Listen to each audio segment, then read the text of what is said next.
अपनी जान गंवा ली और एक साथी जो है वो भी सिविल हॉस्पिटल में एडमिट है। तो परमात्मा से यही अरदास करते हैं कि जो साथी एडमिट है कम से कम उसकी जान बचे। बड़ा दुखद हादसा है ये और यहाँ पे पब्लिक हेल्थ के एक्सीएन जेई सभी मौजूद थे। पूरा पुलिस प्रशासन यहाँ पे मौजूद था। तो जब उनसे पूछा गया पब्लिक हेल्थ वालों से तो उन्होंने कहा कि ये कवर हमने कर रखे थे, बकायदा इसका जो बड़े मेन हॉल के ढक्कन है वो भी उस साइड पे पड़े हैं।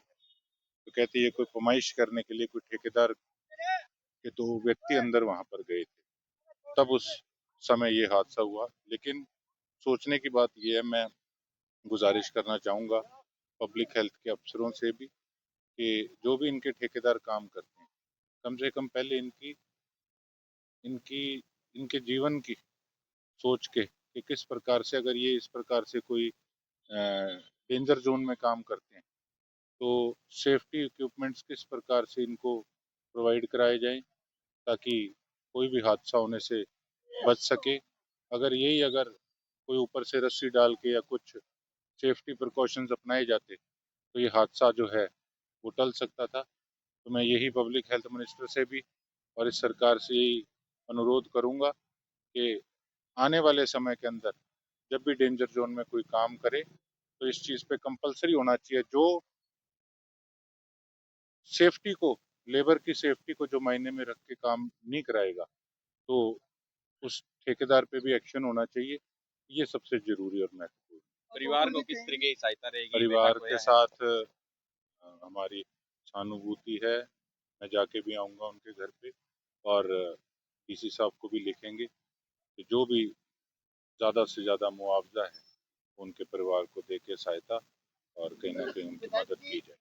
गांव लतार में पहले भी एक हादसा हो गया था, उसके बाद भी प्रशासन ने सबक नहीं दिया। आज कितना शहर में किसी का बेटा या किसी का पिता यहाँ गया, बहुत दुख की बात है। बिल्कुल मैं यही आज आप सब पत्रकार साथियों के माध्यम से कहना चाहूँगा कि सेफ्टी प्रिकॉशंस जो हैं वो जरूर लिए जाए, नहीं तो ठेकेदार जिसका काम है उस पर नहीं तो एक्शन।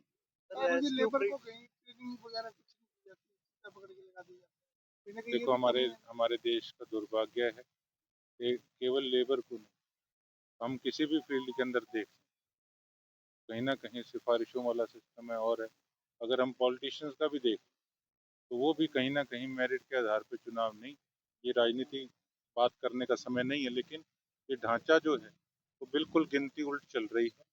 इन चीज़ों को समझना होगा और इनमें तब्दीली बदलाव लाना होगा, तभी हम लोग आगे बढ़ पाएंगे और ऐसे हादसों से बच पाएंगे। पहले परिवार से बात हुई थी, परिवार वालों ने बताया कि ठेकेदार के थ्रू ये फरमाइश करने के लिए उतरे हुए थे। अब विभाग के जो अफसर साहब हैं उन्होंने फरमाइश हो चुकी है। अब मैंने उनसे पूछा एक्शन से, मैंने कहा जी ये क्या मसला है आप बताओ इसको। वो कहते फरमाइश ऑलरेडी हो चुकी थी लेकिन कोई ना कोई उनको डाउट था, उन्होंने इसलिए फिर से कोई फरमाइश करने के लिए वहाँ पे इनको दोनों भाइयों को वहाँ लगाया। उस वक्त ये हादसा। रेस्क्यू ऑपरेशन के जो प्रशासन के इक्विपमेंट थे वो भी सही नहीं थे, जो वो भी बहुत देर बाद स्टार्ट हुआ है। आपकी बात बिल्कुल दुरुस्त है। उससे पहले तो यही देखा जाए कि आप 30 फुट गहराई में अगर किसी लेबर वाले को उतार रहे हो तो जब पता भी है कि नीचे इतनी गैस है उससे कोई चक्कर खा के कोई हादसा ना हो जाए। ये दूसरी बार हुआ है, लेकिन फिर भी मेरी समझ से बाहर है कि प्रशासनिक अधिकारियों की एब्सेंस में ये फरमाइशें कर रहे हैं। तो इन पे तो एक्शन देखो होना ही चाहिए। ये एक सिस्टम बनाना चाहिए पब्लिक हेल्थ डिपार्टमेंट को, इस सरकार को, कि ऐसे हादसे ना हो, इस पे सख्ताई बरतें ताकि कोई भी ठेकेदार ऐसा हौसला ना कर सके कि किसी की जान पे आ जाए। गोकुल जी, सुप्रीम कोर्ट से गाइडलाइन आई हुई है बिना कोई सुरक्षा इंतजाम के चुनाव करें, तो फिर भी जो लगातार ऐसे हादसे जो सामने आते हैं। क्योंकि बड़ी चीजें हैं जो अभी भाई ने बताई कि बड़ी चीजें होती हैं कि सही ढंग से जिनको समय समय पे ना तो इस्तेमाल किया जाता, स्टोर में उपलब्ध नहीं बड़ी चीजें इस प्रकार की होती। स्टॉक में तो हो सकता है, स्टॉक में हो या ना हो लेकिन उसको यूज तो नहीं करते, हो तो भी नहीं यूज करते। उस चीज पे एक लठमार कहते हैं ना, वो सिस्टम जो है हमारे प्रशासन का चल रहा है आपके सामने। 70 साल से ज्यादा आजादी को 70 साल मिले। इनके लिए तो वही शायद रस्सियों ये के साथ निकाल इनके इनके लिए तो शायद ये छोटा मोटा हादसा होगा, ये कहेंगे शायद होता रहता है।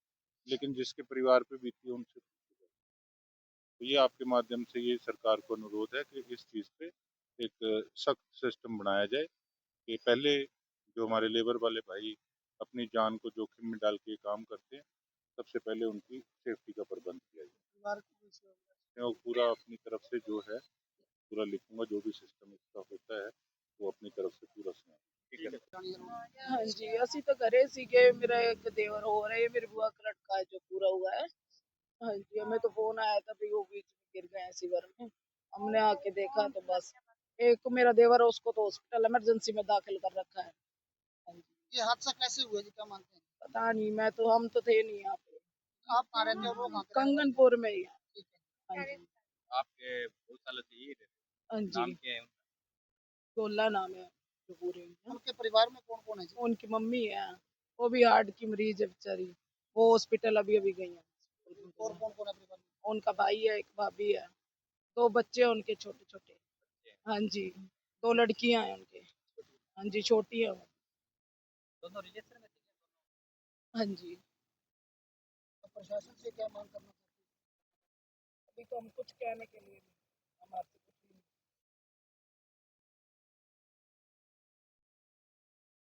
हैं? यहाँ सबको सुरक्षित बाहर निकाल दिया जाए। जी, क्या कमियां हैं ये? काम में कोई कमी नहीं है। इसकी जो ठेकेदार और जई साहब द्वारा पैमाइश करी जा चुकी थी बुधवार को, तो ये कोई लेबर का इनका आपसी डिस्प्यूट था। वो अपनी पैमाइश को वेरीफाई करने के लिए आए। इसमें ना तो महकमे ने भेजे, ना ही वो ठेकेदार ने भेजे पैमाइश सर, करने के लिए। सुप्रीम कोर्ट तक की गाइडलाइन अभी नीचे तो आदमी नहीं उतारना क्या? हमारा नहीं उतरा ना बंदा, ना ही हमने उतारा। अब कोई मैन खोल के अपने आप जाए तो उसके लिए तो कौन कौन ठेकेदार जिम्मेवार है? की ये कमियां मानते हैं। ठेकेदार ने नहीं भेजा पैमाइश के लिए, ना ठेकेदार था यहाँ पे, ना उसका लोग ये सुपरवाइजर परिवार था। वाले बोले, ठेकेदार ने बोले बाहर के हैं, वो ठेकेदार यहाँ पहुंचे हैं। इनके जो परिवार वाले हैं वो ये बता रहे हैं कि यहाँ ठेकेदार ने कोई फरमाइश के लिए यहाँ भेजे, ठेकेदार बाहर का बता रहे ठेकेदार ने नहीं भेजे। पैमाइश बुधवार को हो चुकी हमारे जय साहब की प्रेजेंस में। हैं। फिर ये किस कारण यहाँ उतरे होंगे जी? इनका कोई आपसी डिस्प्यूट हो सकता है। अब इसके तो जो एक बंदा सेफ है, वो उसके बयान के बाद ही पता लगे किस लिए उतरे। जो मेरे पास जो मैसेज मिला मुझे, वो लगभग 1:30 से 2 के बीच में। यानी कि आपका कहने का ये मतलब है कि लोगों ने पहले बातें बताई हैं कि बात कोई और हो सकती है, वो ठेकेदार के कोई बंदे ने फरमाइश हो चुकी है। उसमें उसके बाद ही होगा। एक बार मैं फोन आ रहा है, जी जी, करता थैंक हूँ यू। आपको।